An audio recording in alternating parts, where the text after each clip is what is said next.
इसका जो दूसरा प्रश्न है इसके अंतर्गत हम बात कर रहे हैं पहले प्रश्न की। और पहला प्रश्न दे रखा है संज्ञा के मुख्य रूप से भेद माने जाते हैं। तो संज्ञा के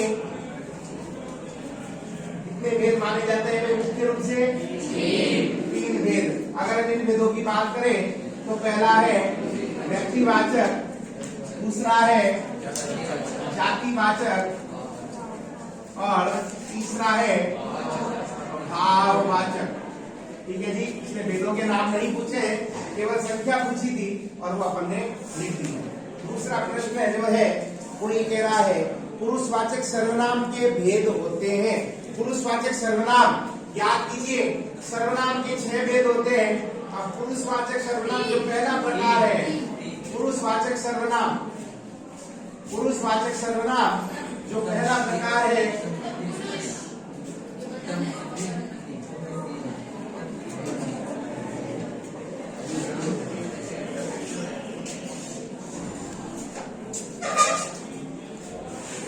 आप इसको एक बार देख लीजिए। पुरुषवाचक जो सर्वनाम है, मैंने जब आपको पुरुषवाचक जब सर्वनाम कराया था तो पहला प्रकार पुरुषवाचक सर्वनाम बताया। पुरुषवाचक सर्वनाम में मैंने आपको याद हो तो 3 मैंने पुरुष लिखे थे। सबसे पहला था कौन सा? उत्तम पुरुष, उत्तम पुरुष। दूसरा था मध्यम पुरुष, तीसरा था अन्य पुरुष। और उन्हीं भेदों के नाम आपसे पूछे, यानी कितने होते हैं बेटा? ये 3। यानी पुरुषवाचक सर्वनाम के 3 भेद होते हैं। तीसरा प्रश्न है जिन शब्दों से संज्ञा या सर्वनाम की, देखो ध्यान से समझना, जिन शब्दों से संज्ञा या सर्वनाम की नापतोल संबंधी विशेषता। तीसरा देखें, नापतोल संबंधी विशेषता, यानी विशेषण का नाम पूछेगा आपसे तो नापतोल संबंधी विशेषता एक ही प्रकार के परिमाणवाचक विशेषण में बताई जाती है। तो तीसरी जो खाली जगह है परिमाणवाचक विशेषण, उसका जो है ये उत्तर रहेगा। वैसे प्रश्न क्या था मैं वापस बताता हूँ। जिन शब्दों से संज्ञा या सर्वनाम की नापतोल संबंधी विशेषताओं का ज्ञान होता है, खाली जगह वे कहलाते हैं। तो वे क्या कहलाते हैं?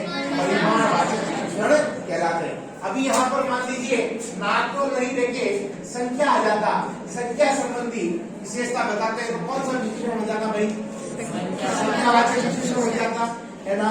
अगर मान लीजिए संख्या नहीं आकर सर्वनाम संबंधी विशेषता बताता है तो सार्वनामिक विशेषण हो जाता, और गुण दोष संबंधी बात करता तो गुणवाचक विशेषण हो जाता। समझ में आ गई बात? अगला है चौथी खाली जगह आपसे कह रहा है, चौथी खाली जगह है क्रिया के मूल रूप को क्या कहेंगे? धातु। क्रिया जो है, क्रिया के इंपोर्टेंट है बेटा मेरी ओर से, आपको लगता है इंपोर्टेंट तो नोट कीजिएगा। क्रिया के मूल रूप को खाली जगह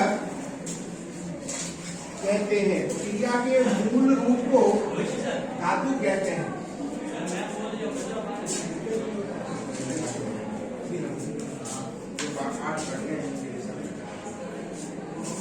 क्रिया के मूल रूप को धातु कहते हैं। अब देखो क्रिया की परिभाषा ये कहती है कि किसी कार्य का होना या पाया जाना।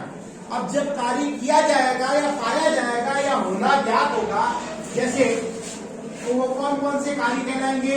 वो क्रिया कहलाएगी। अब क्रिया में जैसे अपन ने बात की पढ़ाई, लिखाई या लिखना या रोना या हंसना, तो इसमें जो ये जो शब्द बन रहे हैं ये शब्द जो है एक धातु से बनते हैं। किससे बनते हैं बेटा?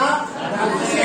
अब जैसे पढ़ाई में पठ धातु है, पठ धातु है सॉरी, ठीक है ना। लिखाई में या लिखना में लिख धातु है। उसी प्रकार से यानी ये क्रिया का ये क्या है? मूल रूप है। मूल रूप यानी ये होता है जिससे कोई क्रिया बनती है। पढ़ से पढ़ना बना, लिख से लिखना बना। समझ में आ रही मेरी बात आपको? तो ये जो चीज है ना पढ़ या लिख, ये चीज धातु कहलाती है। क्या कहलाती है? धातु। क्लियर हुई बात मेरी? तो क्रिया के मूल रूप को क्या कहेंगे? धातु। इंपॉर्टेंट है मेरी ओर से। ठीक है, अभी तक अपन ने यहाँ तक बात की, उसके बाद में अपन अब आगे बात करेंगे। यहाँ तक क्लियर है भाई क्या नहीं है? याद रखना प्रकार परिभाषा जो आपसे पूछा जा रहा है। अब देखें आगे 5वां खाली जगह, जो शब्दांश शब्द के आरंभ में जुड़कर उसके अर्थ या विशेषता में परिवर्तन उत्पन्न करते हैं। देखिए 5वां, जो शब्दांश आते ही आपको याद आ जाना चाहिए था। शब्दांश यानी शब्द के अंश, शब्दांश जो किसी शब्द के आगे जुड़कर, बिल्कुल आगे जो जुड़ते हैं उनको क्या कहेंगे? अक्षर। और पीछे जुड़ेंगे तो क्या आ जाता? अगर पीछे जुड़कर तो क्या हो जाता? अगला, वे प्रत्यय जो संज्ञा शब्दों के अंत में जुड़े होते हैं, वे प्रत्यय जो संज्ञा शब्दों के अंत में जुड़े होते हैं उन्हें, अब देखें प्रत्यय के 2 प्रकार मैंने बताए थे। एक तो होता है त्वरित और दूसरा कौन सा होता है? कृत प्रत्यय। अब त्वरित जो है वो संज्ञा, सर्वनाम, विशेषण इनके पीछे जुड़ते हैं, और कृत प्रत्यय क्रिया के पीछे जुड़ता है केवल। ठीक है ना? तो इसमें संज्ञा से पूछा है तो त्वरित प्रत्यय जुड़ता है। कोई वो काम नहीं है कि भाई हम को याद नहीं रह सकता, बिल्कुल सिंपल सी बात है। प्रत्यय के 2 प्रकार है, त्वरित और कृत, है ना?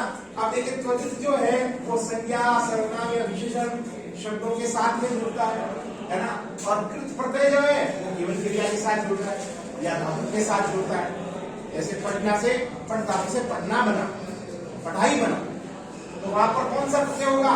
जैसे पढ़ाई, एक शब्द है पढ़ाई, तो इसमें मूल शब्द तो क्या है? पढ़ना, प्लस कौन सा प्रत्यय जुड़ा है?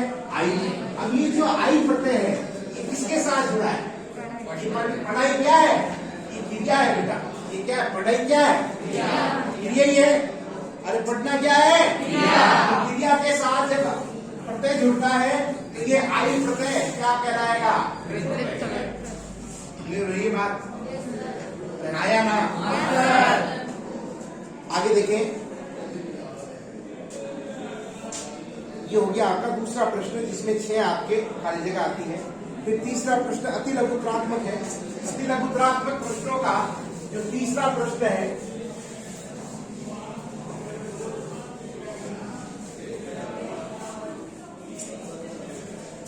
तीसरा प्रश्न अति लघुत्रात्मक प्रश्न, ये कितने आते हैं आपके? ये आएंगे आपके 12 प्रश्न। कितने आएंगे बेटा? 12, यानी 1 से 12, यानी 12 इंटू 1 बराबर 12 नंबर के ये प्रश्न आएंगे। और ये पाठ के बीच में से या व्याकरण के या कुछ भी हो सकते हैं, है ना? अति लघुत्रात्मक में पहला प्रश्न है, संधि व समास में क्या अंतर है? संधि और समास में अंतर क्या है? देखो बहुत सिंपल सा प्रश्न पूछा है। तो संधि की परिभाषा आपको लिखनी है। जब अंतर पूछता है किसी चीज का तो एक में इसमें लिखा है संधि, तो संधि की परिभाषा आपको लिखनी है। संधि की क्या परिभाषा है? 2 या 2 से अधिक वर्णों के मेल से उत्पन्न विकार जो उत्पन्न होता है, विकार जो उत्पन्न होता है उसे क्या कहेंगे? संधि कहेंगे। ठीक है, वर्णों में क्या होगा? विकार उत्पन्न होगा। जैसे अ प्लस अ मिलके क्या बनेगा? आ बनेगा। तो ये विकार उत्पन्न हुआ, परिवर्तन हुआ, इसी को क्या कहेंगे? संधि कहेंगे। समास किसे कहते हैं? 2 शब्दों के मेल से जो एक नया विकार उत्पन्न होता है, 2 शब्दों के मेल से जो एक नया शब्द बनता है, उसमें क्या होता है बेटा? उसे समास कहते हैं। क्लियर है? दोनों की परिभाषा आपको लिखनी है। तो आपको जब भी अंतर का प्रश्न आए तो समास या जैसे संधि या समास में अंतर पूछा था तो दोनों की आपको परिभाषा लिखनी है। ठीक है, दूसरा प्रश्न आपसे क्या कह रहा है? देखिए जरा, दूसरा प्रश्न कह रहा है अव्ययी भाव समास की परिभाषा लिखिए। अब मैंने आपको जब समास करवाया था तब मैंने आपको कहा था कि समास में 2 पद आते हैं हमेशा। कितने पद आते हैं? 2 पद आते हैं। पहला पद क्या कहलाता कहलाता है? पूर्व पद कहलाता है। कहा था दूसरा पद क्या कहलाता है?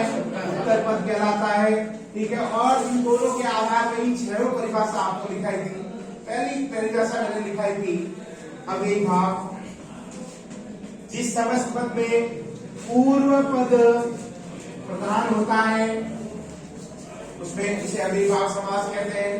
दूसरा था तत्पुरुष समास। तत्पुरुष समास की क्या परिभाषा है? जिस समस्त पद में उत्तर पद